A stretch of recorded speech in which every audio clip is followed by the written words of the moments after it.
नमस्कार, मैं mocking wizard foundation का सचिव बोल रहा हूं और इस समय मेरे मोकिंग विजार्ड फाउंडेशन की जो एचओडी हैं मिस्टर राजीव चौरसिया जी से मैं बात करूंगा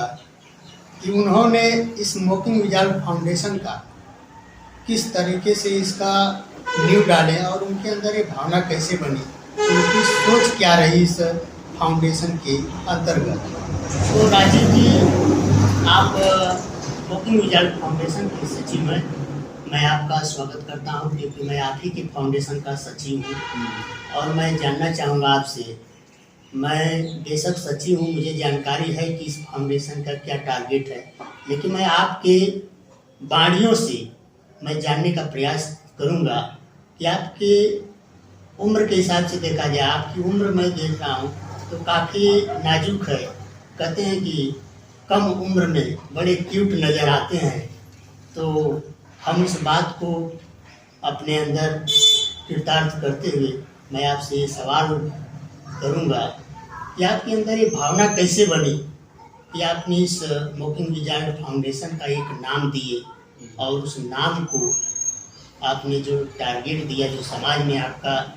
कहीं भी क्षेत्र में चले जाइए तो आपको लोग जानते हैं, आपके बारे में बताते हैं,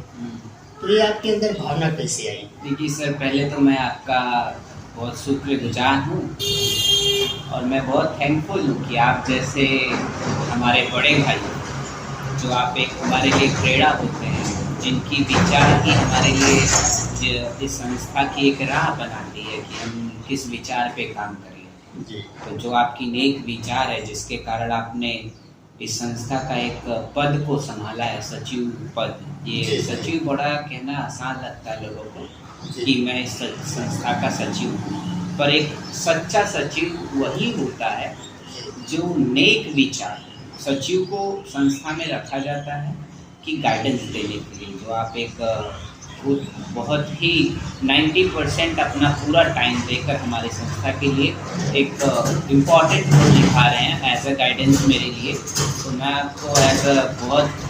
शुक्रगुजार हूँ कि आप एक बड़े भाई की तरह हमारे लिए हैं, जो एक संस्था की एक मूल कह सकते हैं स्तंभ है, जो आज संस्था को कहीं भी आज काम कर रही है या चल रही है, तो उसका सिर्फ एक लोग को क्रेडिट जाता है, वो है आप। अब बात करते हैं सर, जो आपने प्रश्न पूछा कि संस्था का उद्देश्य, और आपने मुझे भी देखा होगा कि मैं इतने छोटे से उम्र में मैं अपनी प्रचार नहीं कर रहा हूँ कि मैं छोटा सा उम्र, पर जिस तरीके से मैंने समस्या को समाज में देखा है, अगर इस समस्या का हल कोई निकाल सकता है, तो अगर हम जैसे यंग अगर फ्रंट पे आए, समाज के सामने इस समस्या को लेकर आए और उसका हल निकालें और एक उसका सही तरीके से जिसको हम समाज के सामने रखें तो समाज भी एक्सेप्ट करे,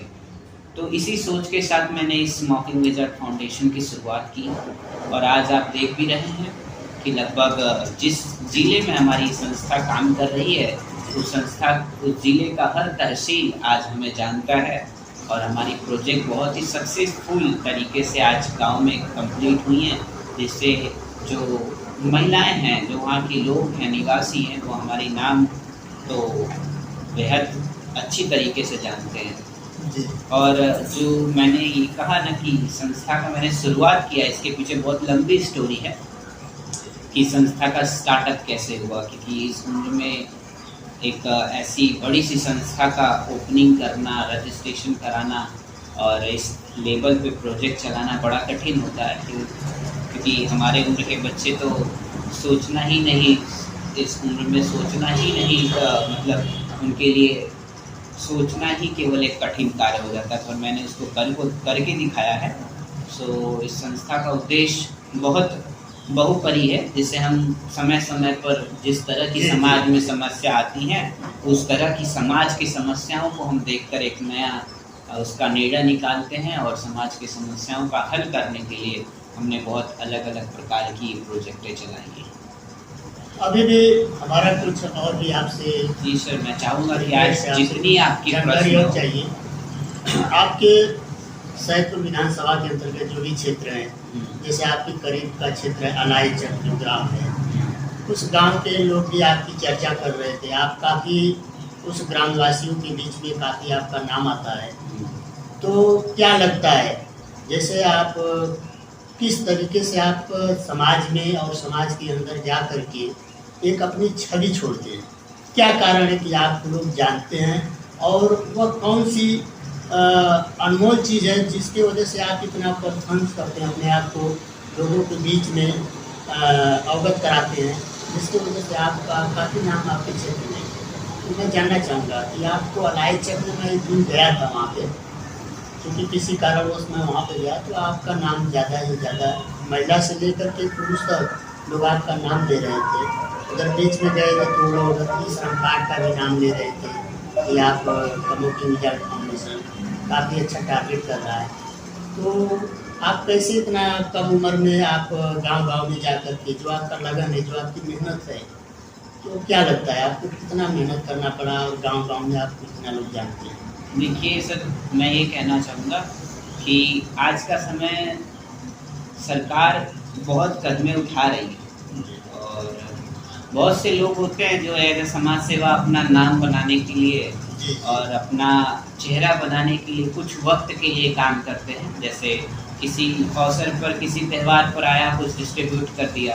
जिसके थ्रू लोगों का प्रलोभन ले लिया, लोगों का एक इच्छा जो होता है ना कि वो हमारे दिल से जुड़ गया। पर आज अगर देश में बात करें तो 90% आज गवर्नमेंट वेलफेयर कर रही है। आज किसी भी संस्था को ज़रूरत नहीं है कि कोई ऐसी वो प्रोजेक्ट चलाए जिसमें वो फ्री में कुछ उपलब्ध कराए। आज केवल अगर देश में ज़रूरत है तो संस्था को यही है कि जितनी भी सरकारी योजनाएं चल रही हैं और जिस तरह से सरकार लोगों के बारे में सोच रही है, उससे योजना गठन कर रही है। मैं मानता हूँ कि एक संस्था में, एक संगठन में बहुत से लोग होंगे जो एक बहुत प्रोजेक्ट बना सकते हैं, पर वो वर्ल्ड वाइड प्रोजेक्ट नहीं बना सकते। पर सरकार में जो प्रोजेक्ट बनाती है वो लगभग वर्ल्ड वाइड होता है, जो पूरे देश में चलता है। तो अगर हमारी संस्था इस सारे स्कीम्स को अगर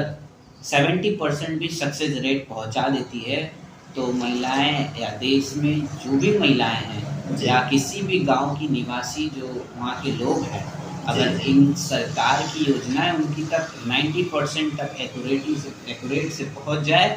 तो ये उस संस्था के लिए बहुत बड़ा भाग्यशाली अचीवमेंट होगा कि एक सफल उनका अचीवमेंट होगा कि हमने कोई प्रोजेक्ट न चलाते हुए भी सरकार की योजनाओं को हमने पहुंचा दिया। क्योंकि जानते हैं आज के समय संस्था आपको बहुत खुल रही है।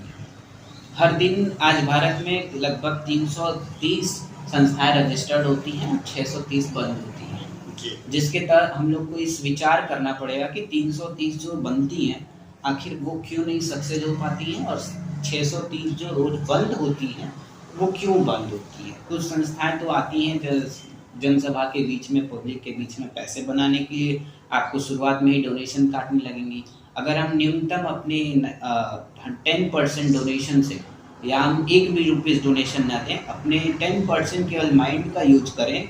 तो हम एक संगठन जिस एम को लेके चल रही है और जिस जो विचार है, उसका लक्ष्य, अगर उसको कंप्लीट करें सरकार की स्कीमों के साथ, तो हमें नहीं लगता कि किसी भी संस्था को डोनेशन की ज़रूरत है। हाँ, जहाँ पर सरकार की स्कीम खत्म हो जाती हैं उससे सर्वोपरि हम सोचकर,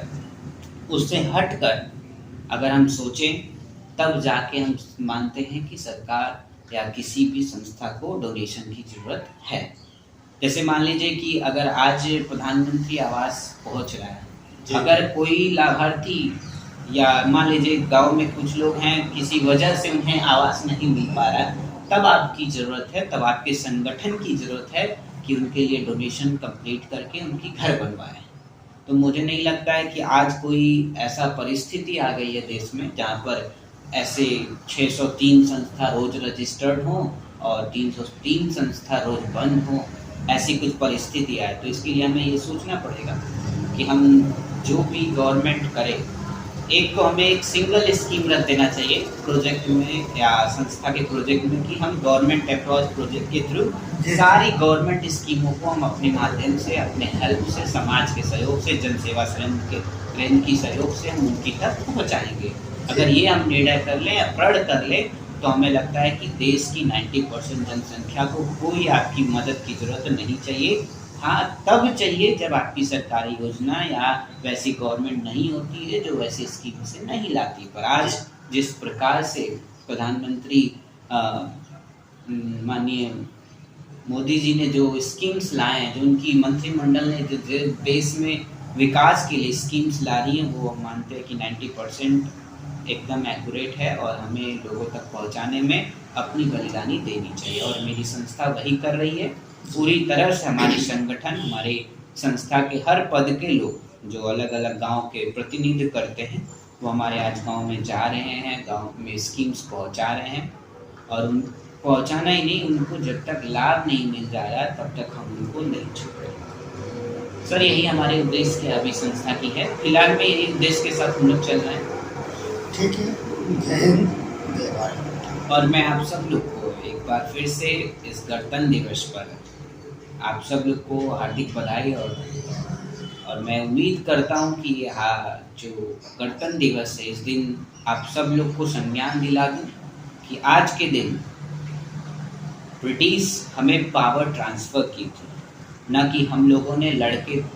पावर लिया है। तो इस पावर जो हमें मिला है उसका हम सम्मान करें। और जानते हैं, आप सब लोग जानते हैं कि एक देश में डिसिप्लिन, जो देश को डिसिप्लिन मजबूत करता है, तो उस डिसिप्लिन का एक अंग बने और देश के महत्वपूर्ण विकास में एक सहभागी होने का। इसी सोच के साथ मैं अपने वाणी को विराम देता हूँ। धन्यवाद। धन्यवाद राजीव जी, आप हमारे मुक्ति विजन फाउंडेशन की HOD। मैं आपका तहे दिल से बधाई और शुभकामनाएं। सर, आपकी भी बधाई और शुभकामनाएं। धन्यवाद। धन्यवाद सर।